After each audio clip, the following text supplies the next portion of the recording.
د ځنګل پاچا څوک دی؟ د هند خلکو یوه کیسه.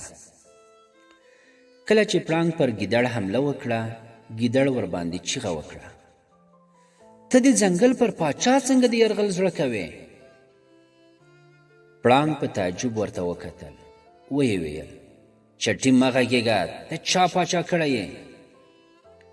ګیدړ ورته وویل که یې نه منې دا ګز او دا میدان، راځه راسره لاړ شه، په خپلو سترګو وګوره چې حیوانات رانه څومره ویریږي. پړانګ ورسره روان شو. ګیدړ مخکې و او دی ورپسې. چې څه لاره لاړل، د هوسیو یوه ډله په مخه ورغله. د هوسیو چې په پړانګ سترګې ولګېدې منډې یې کړې، په ځنګل کې پټې شوې. لږ وروسته د بیزوګانو یوه ډله راښکاره شوه. بیزوګانو هم چې د ګیدړ تر شا پړانګ ولید، منډه یې کړه.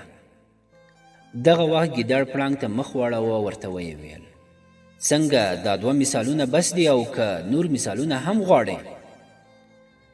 پړانګ ورته وویل زه ډېره بخښنه غواړم چې ستا له پاچا کېدو خبر نه وم، بل دلیل ته هېڅ ضرورت نشته، ته پاچا یې او موږ د صاحب رعیت یو.